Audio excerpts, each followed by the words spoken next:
Day 18 Squat Challenge 2025 Gout Treatment. Kamusta na po kayo mga ka-healthy? Sana po ay nasa mabuting kalagayan kayo. Ito po ang ating squat ngayon ay pagpatuloy natin. Samantala ako mag-i-squat ay patuloy ko po ibahagi sa inyo ang aking mga paraan sa akin pong pagpapagaling para hindi masyadong masayang po ang inyong panonood nitong ating squats. Itong ibahagi ko sa inyo, ito po ay natutunan ko ni Doc Atoy Arboleda, kung nakakilala kayo. At ito in-apply ko talaga na legit po na nakatulong po sa akin. Sabi nga ni Doc Atoy Arboleda, treatment without discipline is nothing. Walang kwenta po yung pagpapagaling natin mga ka-healthy kung wala po tayong disiplina. Yun po ang isa na ibahagi ko sa inyo ngayon. Sa paraan na natural, sa paraan ng Diyos na pagpapagaling. Hindi kasi pwede na iinom lang tayo ng gamot, gagaling na tayo.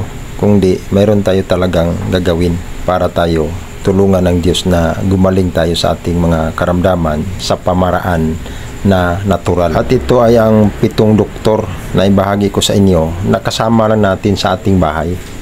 Na kung gampanan natin ito, sigurado na makarecover tayo sa ating karamdaman dahil ito po ang naranasan ko. Kailangan lang na magampanan natin itong 7 doktor na maging kasama natin sa atin pong pagpapagaling.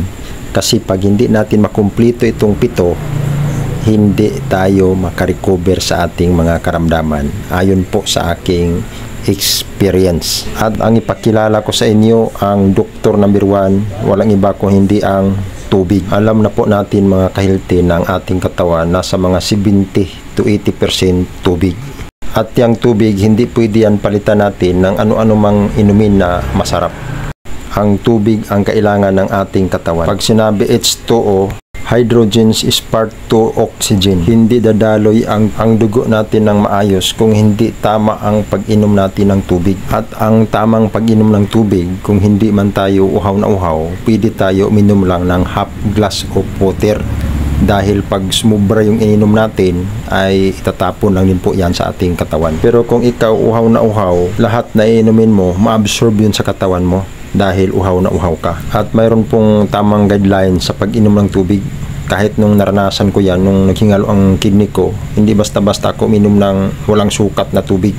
Yan ang pinakamalawak na pinag-aralan ko nung time na yon, kung papaano ang tamang pag-inom ng tubig. Pero ang basic talaga niyan, 8 to 12 glasses. Kung wala ka namang mabigat na karamdaman, yun po ang paraan ng pag-inom ng tubig sa araw-araw. Kasi may sakit na hindi pwede lumagpas isang litrong tubig ang inumin nila. Gaya ng may mga rheumatic heart disease, yung liver cirrhosis, chronic kidney diseases, at iba pa, hindi ko na natandaan ang iba pang mga sakit na yun, na bawal lumagpas ng 1.5 litrong tubig lamang ang kanilang inumin sa isang araw. Yan ang doktor number 1. At ang doktor number 2, pagpatuloy natin sa sunod na po na video.